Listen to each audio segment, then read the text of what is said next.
আমি শেষ করতে যাচ্ছি।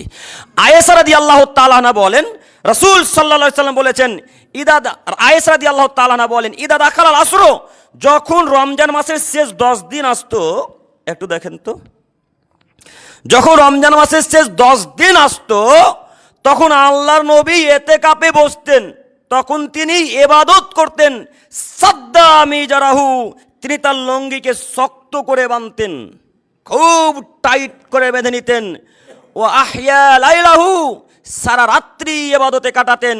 ও আইকাদা হালুহু, এবং তিনি তার পরিবার পরিজনকে, স্ত্রী ছেলে মেয়েদেরকে জাগিয়ে দিতেন। এ কথা আয়েশা বলছেন, তার সবথেকে প্রিয় স্ত্রী, ছোট স্ত্রী আয়েশা রাদিয়াল্লাহু তাআলা আনহা বলছেন।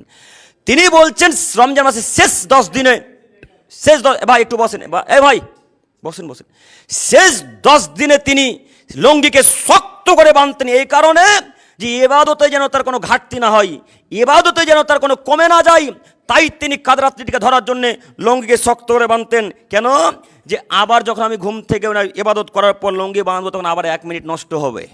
তাই তিনি এসার পরে পরে লঙ্গিটাকে টাইট করে বেঁধে নিতেন, যেন লঙ্গি খোলার সুযোগ না পায় সারা রাত্রিতে। এ কথা আয়েশা রাদিয়াল্লাহু তাআলা বলছেন তার এই স্বামীর পক্ষ হতে। এবার আপনাকে বলি, যিনি লঙ্গি শক্ত করে বাঁধছেন তার নাম কি বলেন তো? মুহাম্মদ সাল্লাল্লাহু আলাইহি সাল্লাম, যার আগের গুনাহ মাপ, পিছের গুনাহ মাপ, আগের গুনাহ মাপ, পিছের গুনাহ মাপ। এরকম একটা দামি মানুষ রাত্রি নষ্ট করবে না, তাই তিনি লঙ্গিকে শক্ত করে বাঁধছেন। আর আপনাদের এই এলাকার মানুষ সেই রাত্রিতে রান্না বান্নার আয়োজন করলেন। হ্যাঁ, আল্লাহর নবী কাল রাত্রিতে শক্ত করে লঙ্গি বাঁধলেন ইবাদতের জন্যে।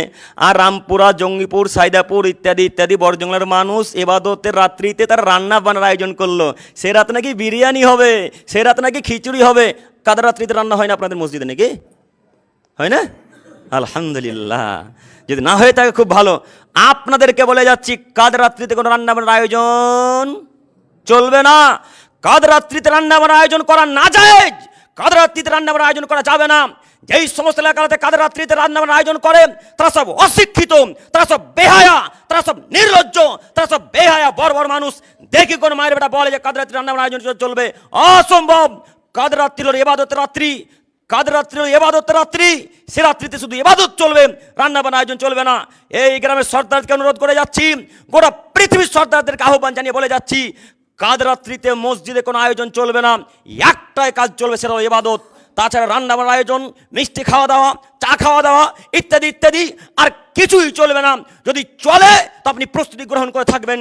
কিয়ামত আল্লাহ জিজ্ঞাসা করবেন, আল্লাহ তাআলা বলবেন, ও সর্দার সাহেব, ও সভাপতি সাহেব, ও ক্যাশিয়ার সাহেব, আরে রামপুরাতে ইবাদতের রাত্রিতে খিচুড়ি রান্না হচ্ছিল, বিরিয়ানি হচ্ছিল, চকলেট দেওয়া হচ্ছিল, আপনি কি করছিলেন?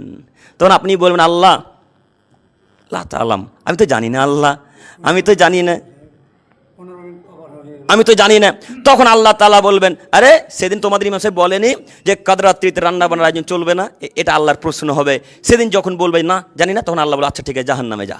আমি শেষ পর্যায়ে এসে বলি, আল্লাহ তুমি আমাদের সকলকে কাদ রাত্রি সম্পর্কে বোঝার তৌফিক দান করো। সকলে বলি আমিন।